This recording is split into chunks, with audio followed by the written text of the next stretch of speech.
The Western Conference Finals are officially set, and we've got one heck of a showdown. It seems we've entered a new era of the NBA, and man, am I all here for it. In today's video, I'm going to be taking a look at the conference finals matchup between the Phoenix Suns and LA Clippers and predicting the series, each team's strengths and weaknesses, the players who need to step up, the keys to success, every little detail. Before we start, if you're new here and enjoy the video, be sure to subscribe. For more NBA content like this, I'm trying to hit 17,000 subscribers by July, so all support would be greatly appreciated. Anyway, with that being said, let's take a look at this conference finals matchup. The Phoenix Suns were dominant in their second round series against the Denver Nuggets and are now starting to look like one of the favorites in the comp. Though obviously the Nuggets weren't fully healthy, Phoenix still tore them apart and made the most of their advantages, in the end sweeping the Nuggets. Chris Paul and Devin Booker torched Nikola Jokic and fellow Nuggets members in the pick and roll, and players like Mikal Bridges completely eliminated any impact from Denver's supporting cast on offense, making it a one-man show for the Nuggets. The Suns executed brilliantly last round, and they're going to need to do the same in the conference finals as they come up against one of the best teams in the West in the LA Clippers. The LA Clippers have officially broken the curse. What an incredible run this year it has been for them so far, it's truly remarkable. The team has just become the first team in NBA history to bounce back from 2-0-2 deficits and win the round, and they closed it out against the Jazz with their best player sidelined for the final few games. Before his injury, Kawhi Leonard continued to be incredible, and then in his absence, Paul George showed that he truly is the playoff superstar we know he can become, with his step up in play in the final couple games being a critical factor in the Clippers' upset of the Utah Jazz. Reggie Jackson was also unbelievable this round.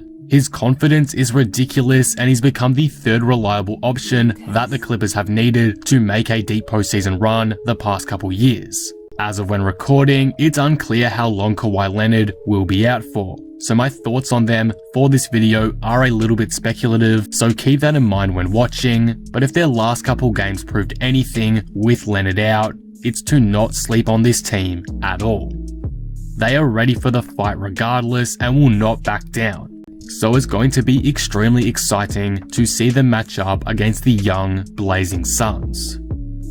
With that being said though, let's now take a look at the strengths and weaknesses of each team and how they will impact each side during this series, starting with the Phoenix Suns. The biggest strength of the Phoenix Suns has to be their offense overall, because it was absolutely devastating last round. They killed Denver in the pick and roll. That was probably their most dominating part of their offense, but I think it helps that the team is so versatile. The squad has great shooters and elite mid-range artists like D-Book and Chris Paul. They've got an interior presence in DeAndre Ayton, and those layers have made them really hard to defend consistently. They just have so many ways to pick an opponent apart, and they did that last round, and I expect them to try do it again against the LA Clippers, though it won't be as easy, especially with Chris Paul out for who knows how long with the virus. This strength is going to be particularly important in this round because the Clippers are so great defensively. They have weapons like Paul George, Kawhi Leonard, Patrick Beverley, even guys like Terrence Mann have been solid defensively and are stepping up in the playoffs. So to move past those guys well, their offense needs to be up to scratch. It's a big strength of theirs that they must take advantage of. However, a big weakness for the Suns is their rebounding. They ranked dead last in offensive rebounds per game this past regular season and are 19th in total rebounds per game, one of the worst for any playoff teams remaining. LA, on the other hand, were one of the better rebounding teams this past regular season and have continued some solid form into the postseason.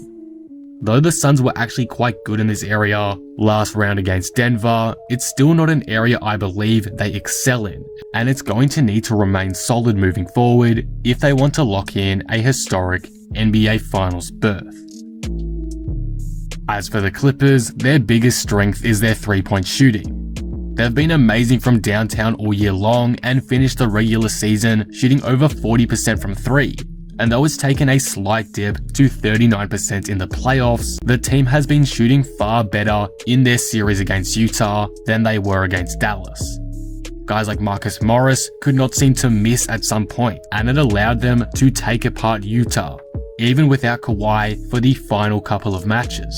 If this level of shooting is sustained, it will give LA a great chance to move on to the NBA Finals and beat the Phoenix Suns. It really changes the game dynamic when their shot is falling, so we'll see if they can continue maximizing this strength this round. However, a big weakness of the Clippers is their interior defense. They lack depth in these positions, notably the center spot, where they are often targeted and killed on defense. Against an elite pick and roll combo in Booker and Ayton, or Chris Paul and Ayton, I think this will be exposed if a good defensive game plan isn't implemented by Ty Lue. So be on the watch for this aspect of the Clippers scheme, because it may be the thing that makes or breaks them this round. So those are the strengths and weaknesses of each team. Now, let's take a look at a player from each team that needs to step up this series if their team wants to have the best chance at winning. These guys are going to be the X factors for their sides moving forward. For the Phoenix Suns, there's not really anyone who needs to step up because the whole roster was amazing last round. And if they play up to the same standard in the Western Conference Finals, they'll be giving themselves a great chance at moving on to the big stage of the finals. For the sake of this video though, I will state one player I'd like to see lift a bit, but just to be clear, it's not because he played poorly last round. The player I want to see step up this round for Phoenix is Mikal Bridges, and it's simply because he's likely to be tasked with guarding Paul George or Kawhi Leonard if he comes back. Those two guys have kept the Clippers alive after they were faced with elimination or an impossible deficit multiple times these playoffs, so taking away part of their impact is going to be critical. Bridges did a fantastic job at eliminating the presence of Michael Porter Jr. last series, forcing Jokic into a carry job for all 4 games. If he can do something to a similar degree for a guy like Paul George, maybe not eliminate his impact, but at least make life difficult, it's going to significantly boost the Suns' chances of winning this series. Again, Bridges has been great, but I think he's got to lift even more to solidify the Suns' place in the NBA Finals. He is going to be their X factor for them. As for the Clippers, I'm going to say Reggie Jackson needs to step up. He's been great for them so far these playoffs and has developed into the consistent third option scorer that they've needed to make a deep playoff run. However, with Kawhi Leonard out and potentially not 100% if and when he returns, Jackson is going to need to grasp his bigger role firmly and step up, because otherwise I find it very hard to see the Clippers getting out of this round. Yes, I know LA got past Utah without Kawhi and with Jackson in a bigger role, but with there still being uncertainty about Kawhi's return and how good he'll be when he comes back, Jackson needs to step up to provide the Clippers with more offensive prowess. He's been great these playoffs, don't get me wrong, but there's a big difference between a second option scorer and playmaker and a third option scorer and playmaker on a championship team. So to me, if the Clippers want to get through this series and into the NBA Finals, it's going to realistically come down to how well Reggie Jackson plays and how much he steps up in the absence of Kawhi Leonard. His last series against Utah is a fantastic sign, particularly Game 5, but that must continue if the Clippers are to see out the Suns and move on, in my opinion. Finally, before we get into my final prediction, let's talk about the key to success for each team. The key to success for the Phoenix Suns is executing offensively. As I went over earlier, the Suns are a deep and very talented offensive team, and it tore apart the Denver Nuggets. However, they're not playing a weakened Nuggets anymore. Though the Clippers aren't fully healthy either, but they're still far more capable of being damaging to the Suns with their defense. The Suns won't get everything they want like they did against Denver, so this series will really test the Suns' offensive schemes. If Phoenix is able to get over the line, I think it's going to come back to how well they played on the offensive side of the court, and it's why I have it as their key to success today. If we want to get more specific, the Suns need to capitalize in the pick and roll again against LA.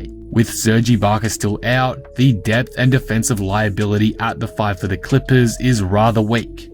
Zubac isn't fantastic there. Batum is undersized, and I think both would be exposed in a pick and roll scenario involving a guy like Ayton and Booker.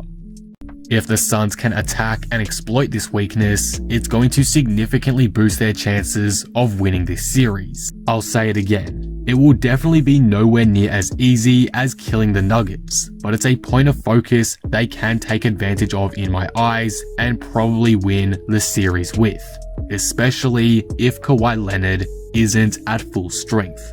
As for the Clippers, their success will come down to how much their role players step up.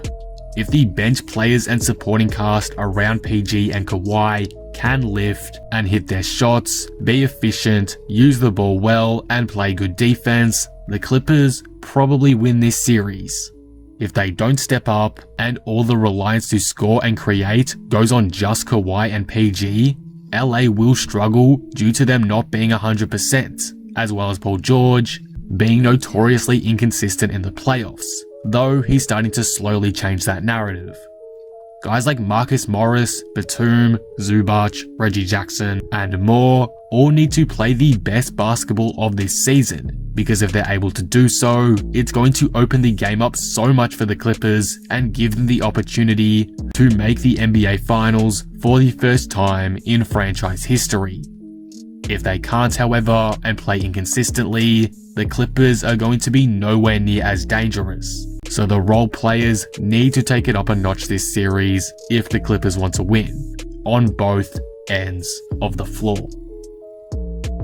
But with that all being said, after looking at each team's strengths and weaknesses, the players who need to step up, and the keys to success, who wins this series? The Clippers or the Suns? I'm going with the Phoenix Suns in 7 games, and here is why. This series is extremely even to me. Almost all aspects with these two sides is practically equal in my eyes. Both sides have great depth, both have players who can create mismatches, but the reason why I'm leaning towards the Suns in 7 is because of the uncertainty around the health of Kawhi Leonard. Right now, I have no idea when Kawhi is returning and how serious his ACL injury is. If he's back this round, the Clippers should be favourites in my view, but even then, he may not be 100%. If he doesn't come back, the Suns probably capitalize on the pick and roll mismatch again, expose a guy like Zubac and win this series in maximum 6 games. With that said too, Chris Paul does have the virus, so who knows when he'll come back and how affected he will be by the effects of it. Considering he got the vaccine, I think he'll recover well, but still, him potentially missing a game or two to begin the series doesn't make this decision any easier. At the end of the day, both teams match up with each other well, and I think it's going to be an ultimate chess match between the sides.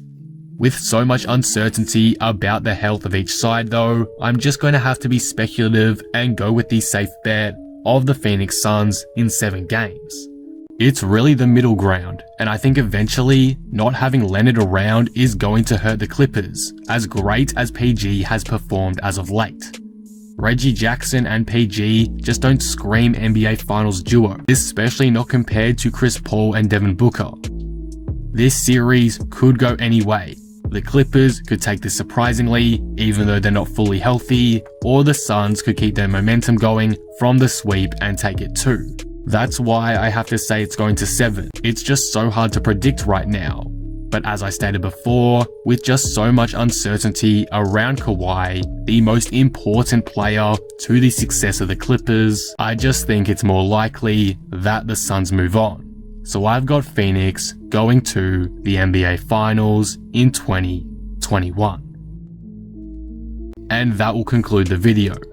What do you guys think of this?